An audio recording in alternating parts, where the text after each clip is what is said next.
time for more vocab in action, testing your vocabulary in actual GRE text completion questions, provided here excellently by Manhattan Review. The link is in the description. Starting with this question. I haven't seen any of them before, and we're going to see the answers as we go along. Do try to pause the video and see what you get. Many surgeons continue to advocate something analgesic, I know that means pain reducing, treatment. Ameliorative, yes, that would fit, easing pain. Incipient is new, preemptive is before things happen. So I'm not sure yet though. Despite the fact that clinical studies and meta-analyses have failed to demonstrate something, that such treatment reduces post-operation pain more effectively than one started after surgery. Very interesting. The word than shows us that we're setting up a comparison and we're comparing doing something before, it must be, compared to doing it after, started after. And so the word I want is preemptive, because that means doing something before it starts. A preemptive action is something to stop something happening in the first place, doing it before. So many surgeons continue to argue for, advocate, preemptive, doing it before treatment, despite the fact that studies show that such treatment reduces pain more effectively than one started after surgery. Yeah, that makes sense. We're comparing before versus after. Have failed to demonstrate unequivocally, like very clearly. The other two words wouldn't fit. We're not talking about someone being passionate or not, and we're not talking about someone being stubborn. I just want to quickly check this one though. I'll just reread the sentence. Many surgeons continue to argue for preemptive treatment, despite the fact that clinical studies and meta-analyses have failed to demonstrate clearly, unequivocally, that such treatment reduces pain more effectively than one started after. Yes, it does make sense. Okay, that was an interesting one. Good job. Yay. Thank you. British Prime Minister Churchill, in a characteristically vivid prose or writing, described post-war Europe as a rubble heap, a something breeding ground. No, a something. What's a rubble heap? It's like a pile of debris, right? A charnel? That's one of the only words here I do know. I think donjon means fortress, but I'm not sure. Charnel house is like a slaughterhouse where loads of people die, which would fit with Churchill and post-war Europe. Yes, people dying. A breeding ground of something and hate. Well, it wouldn't be plenitude, which means plenty and abundance, and it wouldn't be ascendancy, being on top. It would be pestilence, disease and hate. That fits with the tone of the passage. This is great. Okay, good job. Thank you. And it shows you the percentage of what people got. That's interesting. So people found the first one really hard, understandably. Next one. To some degree, no doubt, this rhetoric was a necessary something for a traumatized nation, but coming amidst a fierce, and in terms of international law, illegal assault on the Taliban regime in Afghanistan, it had sobering implications. This is tough. This rhetoric was a necessary something. If someone's traumatized, then they need palliative care, like easing the pain. To some degree, no doubt, this rhetoric was a necessary palliative, like painkiller for a traumatized nation. Notice what I do. I test it out by rereading it. In terms of international law, illegal assault, it had sobering implications. Yeah, because it's a surprise with the word but, because it's a palliative, pain easing, while they're still fighting a fierce and illegal assault. So that would fit. Vassal doesn't make sense. Mean, I don't even know. Decrepitude, being decrepit and weak, doesn't make sense. Clack, I have no idea. So I'm going to go for that. And let's see. Good job. Yes, thank you. And it didn't tell me. It moved on to the next question. So it didn't tell me the percentage. But maybe it will. Oh, never mind. Okay. Next one. A country that has had some success with something. Defanging, denigrating, divesting. Pyongyang's something, but rapidly developing. What's the opposite of rapidly developing? Fledgling. It's new. It's a fledgling, it's a new but rapidly developing missile program. So happy with that. It's probably safer than, so we're comparing, than one that throws up its hands in despair. So we want something that's safer and good compared to a nation that throws up its hands in despair. A country that has had some success with, you wouldn't be safe by denigrating Pyongyang. Divesting means removing your investment, so it must be defanging, and reducing the fangs of like a snake. And that's helpful and it's safe because it makes the situation less dangerous. Let's check this. And hopefully we get the percentages. Good job. Show explanation. Why does it keep going back to that one though? That's weird. Anyway, I guess we'll find out at the end. Okay, but it was correct. Albert Baldwin Wood, who invented, maybe I need to close my other tabs, maybe that will help. Albert Baldwin Wood, who invented this first screw pump in 1913, later designed a 14-foot pump. Okay, there was something. What is that word? Lagniappe? Who knows? Avarice is greed. Recidivism means repeating your offence in jail. It was greed, what? Disease rates fell because fascistic, meaning like Nazi-like, floodwater. Well, floodwater is not going to be fascistic. Fetid means causing disease, I think, which fits with floodwater. Macabre is like deathly. I think fetid makes the most sense here. Disease rates fell because fetid floodwater could be pumped out faster before mosquitoes had a chance to breed there and proliferate.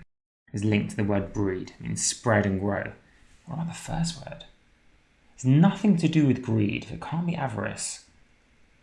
Repeat offences doesn't even make sense. What on earth is lagniappe?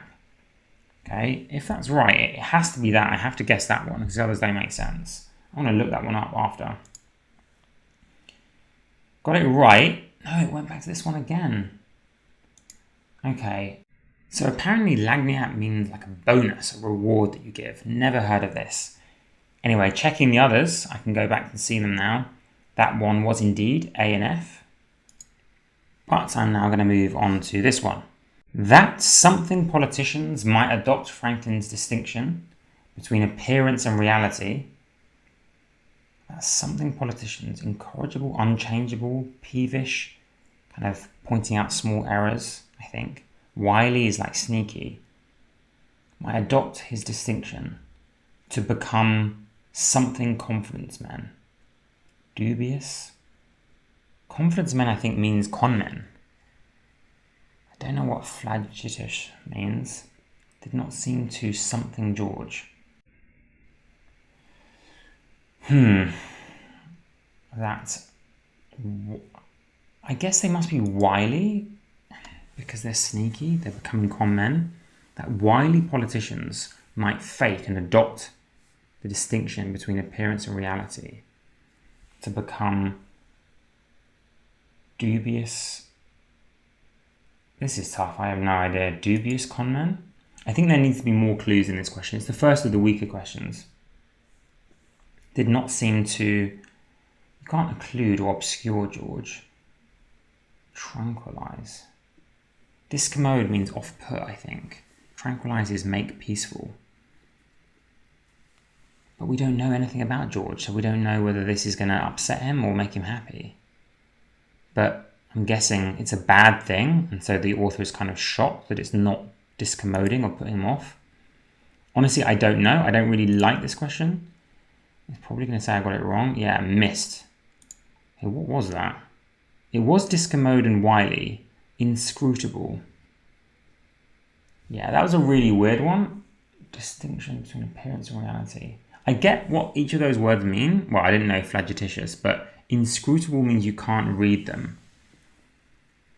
And I guess I maybe should have guessed that because there's a distinction between appearance and reality, like what they appear to be and what they actually are. And that's wily and inscrutable. Yeah, maybe I should have got that. I mean, I'm not saying it's a good question, but I think E was a better guess than F. So I'll take that on the chin. I got that wrong. Okay. Now, they're giving me, it says select two answer choices. This is sentence equivalence. It's supposed to be text completion. Oh well, let's do it anyway. He has a reputation for being wooden, that means stiff, and something. But I think he comes across as both personable, like friendly, and thoughtful in his ads. So the opposite of personable, friendly, and thoughtful would be wooden and standoffish, like keeping his distance.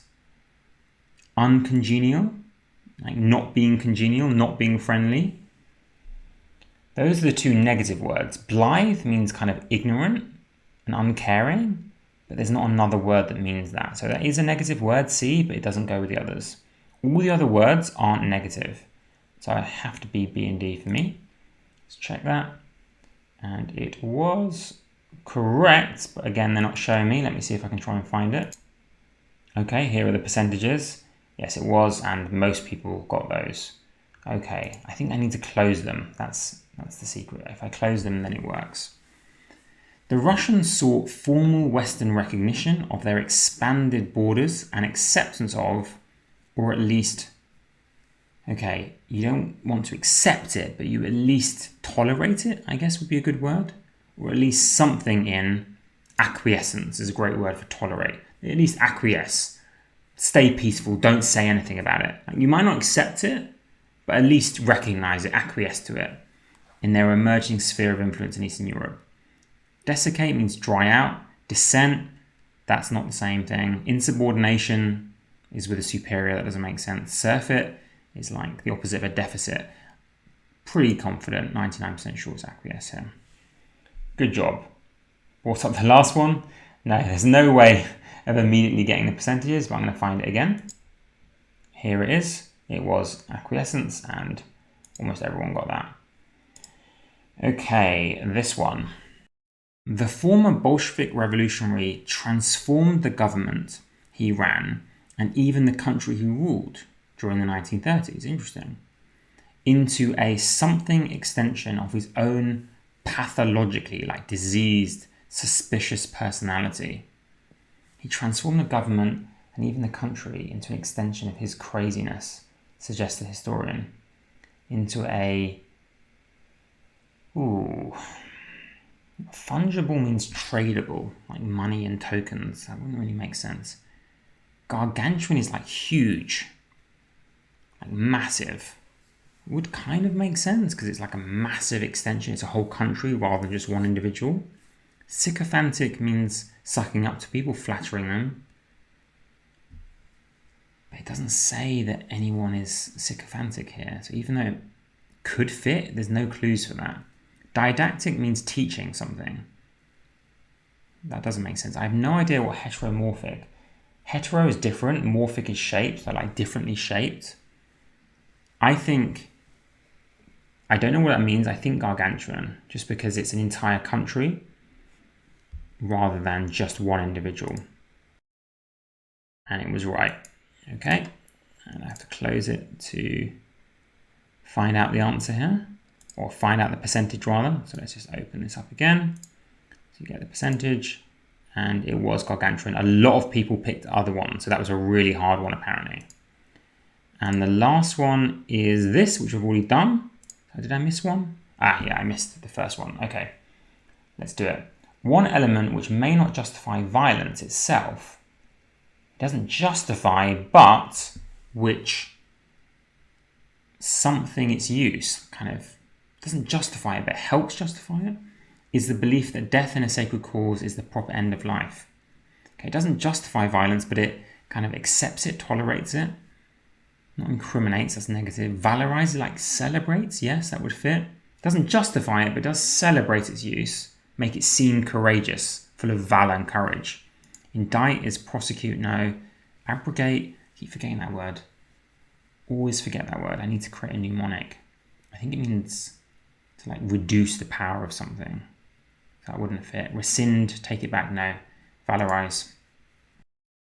And it was right. And I have to reopen it to show you the percentages, giving us a high percentage, relatively speaking, who got it. Really fun list. There was one question that was slightly weirder, you could say, or harder than the others, but the rest were a brilliant test of vocab mainly. And that's what I wanted to do. I know text completion is also about reading the sentence and understanding the flow, but I also want you to learn new words, almost like a vocab video of mine. I really hope you enjoyed. Let me know if you did.